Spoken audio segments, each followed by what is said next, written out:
So I'm going to start with this quote from a kind of a funny named book by Gene Logsdon.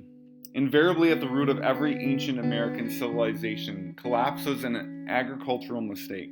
When their agriculture faltered, so did the civilization. So why am I talking about farming? Because it's of utmost importance. It is so vital to understand how to do farming right for a civilization and for the world to prosper. Because at the basis of everything is the human need for food. So let's set the stage for the 1910s and the 1920s, farming 100 years ago. What was going on in the Midwest in farming 100 years ago? We have to understand that wheat was king. In the South, cotton was king, but in the North, wheat was king. And we don't have to look far to understand this in Minnesota. Trains bringing wheat from throughout the Midwest to the mills of Minneapolis brought great prosperity to the Twin Cities area, but it also substantially changed the Midwest landscape. Because wheat was king and because wheat was where the profit was, farmers would plant wheat year after year after year, focusing on the short-term profits and forgetting about the long-term detrimental effect on the soil and their future farming. It was a significant time. In the 1880s, King Wheat was starting to fail. Comes back to this. To till the land and not return to the soil the manure from the stock is simply mining, not farming. And each year, the soil is depleted of its fertility. Dr. W.E. Taylor recognized that farming was in trouble in the 1913 and 1910s, and he recognized that something needed to change. Farming was struggling at the turn of the century because the settlers' mindset was a little bit off. There were cheap lands throughout the Midwest. People were encouraged to move and they would be prosperous. There were some problems with that. The settlers' mindset, we're going to buy up as much of it and we're going to speculate on that land and we're going to sell it for a higher cost. Gets to the very basis of exploitation for profit. The land was so fertile. It was a land that had never been farmed on a massive scale in history. There was no other virgin land really in the world. This is a substantial find in the 1800s. And because of this, farmers did not have to think about the long-term effects as much.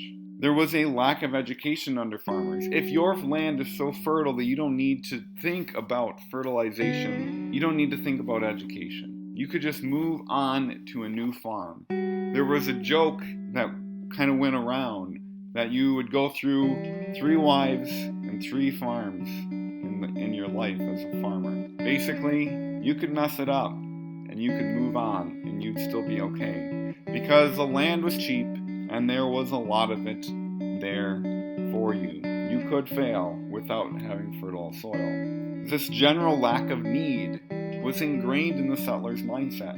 Why learn how to do it well when you don't need to? Instead, there was a lot of exploitation for profit, with wheat being king, planting the same crop year after year, not returning the manure to the soil, was setting up the Midwest to fail in the long term, even with the short-term gains. Again, another quote from Gene Logsdon. In the pioneer days of America, the virgin fertility of the soil was taken for granted, and no one thought about needing extra fertilizer.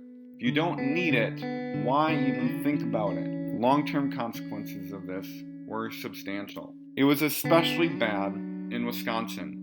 Wheat was king in Wisconsin, and Wisconsin's soil was depleted. It was so bad that they recognized they needed to do a massive shift if they were going to be able to grow anything in Wisconsin in the long term. So what was the idea? Reestablish fertility by dairying. Bring cows to Wisconsin and you'll bring fertility back to the soil. You can see in the picture, this is an ad from the Horde Dairyman magazine showing these beautiful cows relaxing in meadows, feeding on grass, encouraging farmers, isn't this nice? Come have cows. Start dairying, and then put that manure on the land. It was so bad, the example from a Vernon County town, that they needed, as an entire town collectively, to buy fertilizer and pool their money in order to plant anything to feed their cows. They recognized that they needed cows, but they weren't able to feed them in the initial years of this turnaround. It was that bad. The land was so infertile. If you have this substantial need for dairying, you need to create a market for milk and cheese. To bring fertility back, the land needs to be profitable. This was all made possible by the invention of the silo. The silo allowed farmers to have a consistent income over the entire year, because they could feed their animals all year long and not have to worry about keeping them having quality milk. Before the silo, they would have had less animals available to them, but they also would have made sure that those animals were not producing milk in the winter months, which meant a time of year when they would have substantially less cash flow. It would give them the opportunity for a year-long profit, which would give them the opportunity for a more successful business model. It also provided the opportunity to have barnyards for manure collection.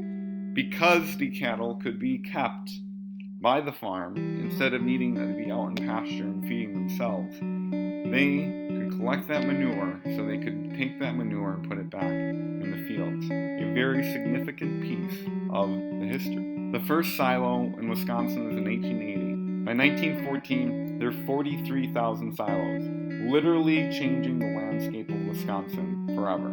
See this beautiful silo getting put up. The amount of work to put these up must have been intense. Again, the invention of the silo in Wisconsin and the effect on its landscape.